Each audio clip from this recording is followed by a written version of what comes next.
కావున ఈ కౌన్సిల్ సమావేశాన్ని 10 నిమిషాలు వెయిట్ చేసి బయటకు వెళ్ళి రావడం జరిగింది. చైర్మన్ గారు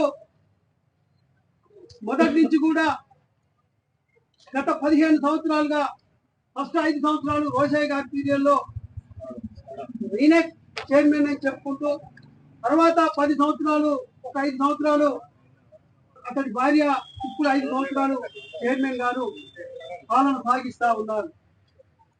కానీ ఇక్కడ టిఆర్ఎస్ లో ఉన్న చైర్మన్ గారు సడన్ గా నేను కాంగ్రెస్ పార్టీలో చేరాలని చెప్పేసి ఆ రోజు సవాల్ ఎక్కడో కప్పుకొని వస్తే మా ఎమ్మెల్యే గారు ఈ అందరం కూడా దాన్ని వ్యతిరేకించడం. కాంగ్రెస్ పార్టీకి చైర్మన్ గారికి ఇప్పటికి కూడా ఎటువంటి సంబంధం లేదు. ఎందుకంటే ఎక్కడ కూడా ఇంతవరకు కూడా కాంగ్రెస్ సవాల్ వేసుకొని ఒక ఫోటో దిగిన దాఖలాలు చైర్మన్ గారి జరుగుతుంది.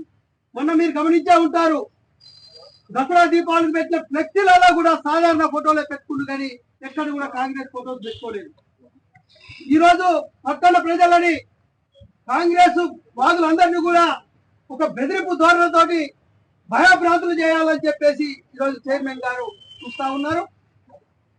8వ తారీఖు రోజు ఆర్టీఐ యాక్ట్ కింద టౌన్ ప్లానింగ్ ఆఫీసర్స్ కు, కమిషనర్ కు ఒక లెటర్ ఇచ్చాడు. పట్టణంలో ఉన్న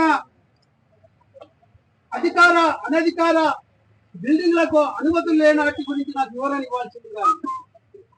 15 సంవత్సరాలుగా నువ్వే పాలన సాగించి నీ పరిధిలోనే, నీ కనుసన్నల్లోనే నువ్వు ఎంత చెప్తే అంత అధికారులను బెదిరించి ఎంతమంది దగ్గర నువ్వు డబ్బులు వసూలు చేసినావో అవన్నీ కూడా అందరికి, పట్టణ ప్రజలందరికీ తెలుసు.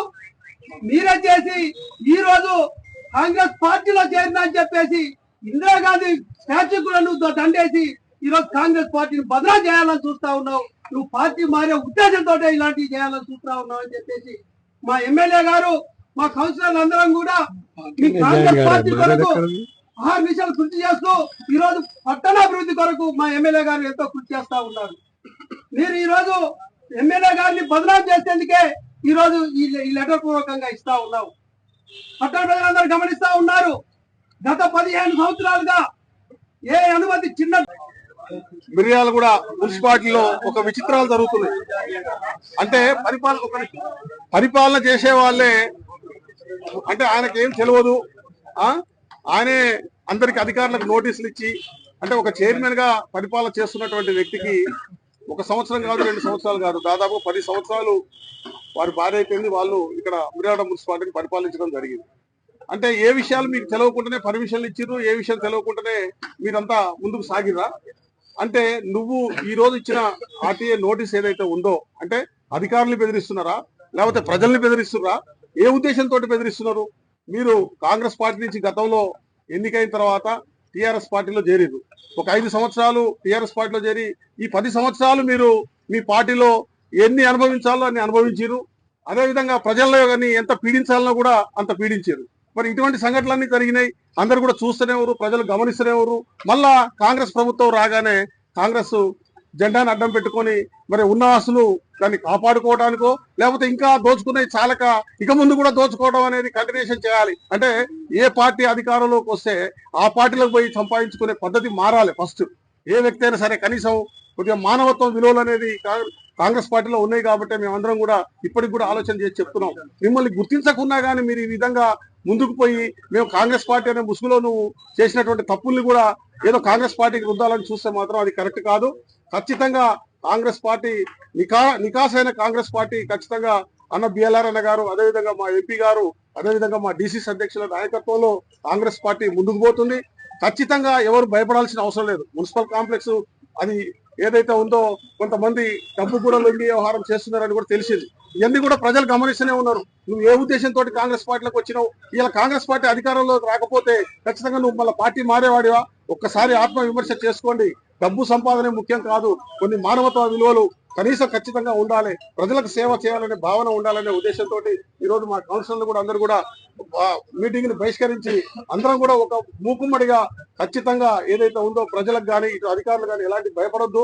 ఖచ్చితంగా మా ఎమ్మెల్యే, ఎంపీ, డిసిసి అధ్యక్షులు మేమందరం కూడా, మా కౌన్సిలర్లు అందరం కూడా ప్రజల వెంట ఉండి ఖచ్చితంగా మేము ముందుకు సాగుతూ మీ యొక్క ఎలాంటి ఇబ్బందులు లేకుండా మేము చూస్తామని తెలియజేసి ఈ అవకాశం ఇచ్చిన మీ అందరూ కూడా పేరు పేరున హృదయపూర్వక ధన్యవాదాలు.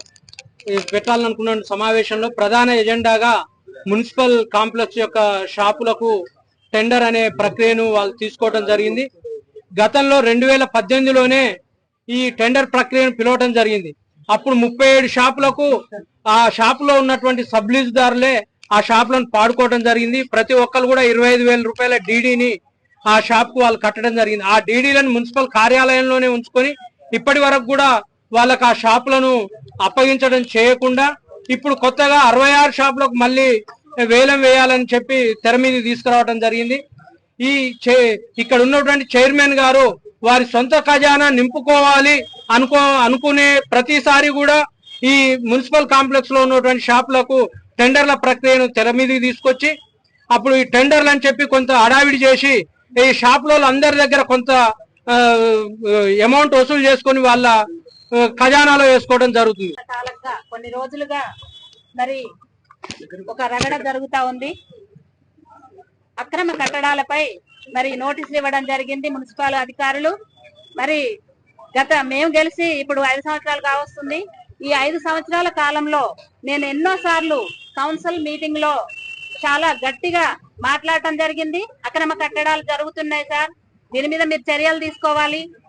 భూ కబ్జాలు జరుగుతున్నాయి సార్, దీని మీద స్పందించాలి అని చెప్పేసి చాలా సార్లు కొట్లాడితే అప్పుడున్న గవర్నమెంట్, అప్పుడున్న చైర్మన్ గారు, మరి ఇప్పుడున్న చైర్మన్ గారు అప్పుడు కూడా ఉన్నారు, మరి ఏ రోజు కూడా స్పందించలేదు, ఏ రోజు కూడా నోటిఫికేషన్ లో పెట్టుకోలేదు. ఈ రోజు మాత్రం మరి కాంగ్రెస్ పార్టీ అధికారంలోకి వచ్చింది. ఇక్కడ ఒక లెజెండరీ ఎమ్మెల్యే గారు ఉన్నారు, ఆ బురద బుయ్యాలని చెప్పేసి ఈ రోజు నోటీసులు ఇవ్వడం ఎంతవరకు సమంజసమో మరి మిర్యాలగూడ ప్రజలు ఆలోచించాలని చెప్పేసి మేము కోరుకుంటున్నాం. మిర్యాలగూడ ప్రజానికానికి మేము తెలియజేసేది ఒకటే, మీకు అండగా కాంగ్రెస్ పార్టీ కౌన్సిలర్లు, మన లెజెండరీ ఎమ్మెల్యే గారు, అలాగే మన ఎంపీ గారు మీకు ఎల్లవేళలా అండదండలుగా ఉంటాము. మీరు ఏ విషయంలో కూడా భయపడవలసిన అవసరం లేదు అని తెలియజేసుకుంటూ మిర్యాలగూడ మున్సిపల్ చైర్మన్ గారు అధికారులకి ఒక విజ్ఞప్తి చేయడం జరిగింది లెటర్ పూర్వకంగా. గత కొన్ని సంవత్సరాల నుంచి మిర్యాలగూడ పట్టణంలో అక్రమ కట్టడాలు ఎన్ని, ప్రభుత్వ కార్యాలయాలకి అనుమతులు ఉన్నాయా, ప్రభుత్వ కార్యాలయాలకి అనుమతులు తీసుకున్న అనుమతులు చూపించమని చైర్మన్ గారు ఒక అధికారులకి ఒక మెమోరాండం వేయడం జరిగింది. అంటే గత 15 సంవత్సరాల నుంచి కూడా అధికారంలో ఉన్నది, అంటే ముందు నుంచి పోతే ప్రస్తుతం అతనే చైర్మన్, దీనికంటే ముందు అతని భార్య చైర్మన్, అంతకంటే ముందు ఇతని అనుయుడు చైర్మన్. అంటే 15 సంవత్సరాల నుంచి కూడా అతనే చైర్మన్ గా ఉండి అతని పరిపాలననే ఉండి అతని అధికార పక్షంలోనే అనుభవించుకుంటూ అధికారిక కట్టడాలను అనధికారిక కట్టడాలని నీకు తెలియదా? ఆ రోజు ఈరోజు మీరు ఈ విధమైన నోటీసులు ఇవ్వటానికి అధికారులకి ఇటువంటి ప్రశ్నలు అడగటానికి మీరు ఒక చైర్మన్ గా ఉండి పట్టణ ప్రజలకు మీరు ఏ విధమైన సంకేతం ఇద్దామనుకుంటున్నారు? మీరు పట్టణ ప్రజలను భయపెడదాం అనుకుంటున్నారా, లేకపోతే అధికారుల్ని బ్లాక్మెయిల్ చేద్దాం అనుకుంటున్నారా? ఎట్లా నా కాలం అయిపోవచ్చింది, నా ఆటలు సాగట్లేవు, అధికారులు ఈ విధంగా భయపెట్టుకొని పని చేయించుకోవాలనే విధంగా చైర్మన్ ఉన్నాడా? ఇది మొత్తం కూడా కాంగ్రెస్ పార్టీకి ఒక అపవాదు తెచ్చే విధంగా, కాంగ్రెస్ పార్టీని ఇదేదో ప్రజల్ని భయభ్రాంతులకు గురి చేస్తుంది. ఇది కాంగ్రెస్ పార్టీ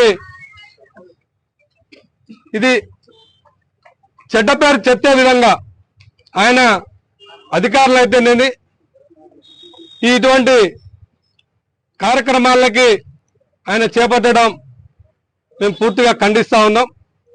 ఈ చర్యలు కాంగ్రెస్ పార్టీకి కానీ ఎటువంటి సంబంధం లేదు. మేము పట్టణ ప్రజలకు కూడా ఒకటే హామీ ఇస్తున్నాం, ఎవరు కూడా దీన్ని భయభ్రాంతులకు గురి కావాల్సిన అవసరం లేదు. ఎందుకంటే గత 10 సంవత్సరాల నుంచి కూడా ఉన్న వారి ఆధీనంలో ఉంది కాబట్టి ఏ చర్యకైనా వాళ్ళే బాధ్యులవుతారు కాబట్టి మీరెవరు కూడా భయభ్రాంతులు కావాల్సిన అవసరం లేదు. మేము కాంగ్రెస్ పార్టీ పక్షాన ప్రజలందరూ కూడా భరోసా ఇస్తా ఉన్నాం. ఎవరు కూడా మీరు భయభ్రాంతులకు గురి కావద్దు. ఎవరు కూడా ఇదేదో మాకేదో అన్యాయం జరిగిపోతుంది. ఎందుకంటే పట్టణంలో చాలా మంది కూడా పట్టణ పర్మిషన్ తీసుకున్నప్పుడు కూడా కొద్దిగా డీవియేషన్ తోటి ఉంటే పట్టణ ప్రజలందరికీ తెలిసిన విషయమే. ఆ డీవియేషన్ కూడా అడ్డం పెట్టుకొని వీళ్ళేమన్నా డబ్బులు వసూలు చేసే కార్యక్రమం ఏమైనా పెట్టుకున్నారా? ప్రజలు అనేక రకమైన ప్రశ్నలు మాకేస్తా ఉన్నారు. కాబట్టి ఈరోజు ప్రజల అనుమానాలను నివృత్తి చేయడం వరకే ఈరోజు ఈ కార్యక్రమాన్ని తీసుకొని మీడియా ముందుకు రావడం జరిగింది. దయచేసి ఇప్పటికి కూడా అధికారులకు కానీ ప్రజలకు కానీ ఎవరు కూడా అధైర్యపడాల్సిన పని లేదు. ఎందుకంటే ప్రభుత్వ కార్యాలయాలను కూడా అధికారులు పర్మిషన్ తీసుకొని కట్టినారా అని అడగడం ఎంత దుర్మార్గమో ఒకసారి ఆలోచించాల్సిన అవసరం ఉందని ప్రజలందరూ తెలియజేసుకుంటూ, అలాగే ఈ మధ్య కాలంలో మనకు మున్సిపల్ కాంప్లెక్స్ మీద రకరకాలుగా ప్రచారాలు జరుగుతూ ఉన్నాయి. దాన్ని కూడా చట్ట ప్రకారం ఏదైతే చేయాలో అదే జరుగుతుంది. కాబట్టి పట్టణాల్లో ఉన్న మున్సిపల్ కాంప్లెక్స్ వారికి కూడా మేము భరోసా ఇస్తా ఉన్నాం. ఎవరికి ఏమి అన్యాయం జరగకుండా మేము కాంగ్రెస్ పార్టీ పక్షాన ఎమ్మెల్యే గారు అయితే, ఎంపీ గారు అయితే, మా డీసీసీ అధ్యక్షులు శంకరన్న గారు అయితే, మా మున్సిపల్ కౌన్సిలర్లు అందరూ కూడా మీ అందరికీ అండగా ఉంటారు. ఎవరు కూడా భయప్రాంతులకు గురై అనవసరంగా మీరు కొంతమంది దళారులు చేరి డబ్బులని వ్యాపారం చేసే అవకాశాలు ఉన్నాయి. కాబట్టి కౌన్సిల్ చివరి మూమెంట్ లో పార్టీని బదనాంగం కాపాడుకోవాల్సిన అవసరం పార్టీ కౌన్సిలర్లు అందరికీ కూడా ఉంది. కాబట్టి ఈ కార్యక్రమాన్ని కౌన్సిలర్లు వారందరూ కూడా ఈ కార్యక్రమంలో భాగస్వాములైనందుకు వారికి కూడా ధన్యవాదాలు తెలియజేసుకుంటూ సెలవు తీసుకుంటాం.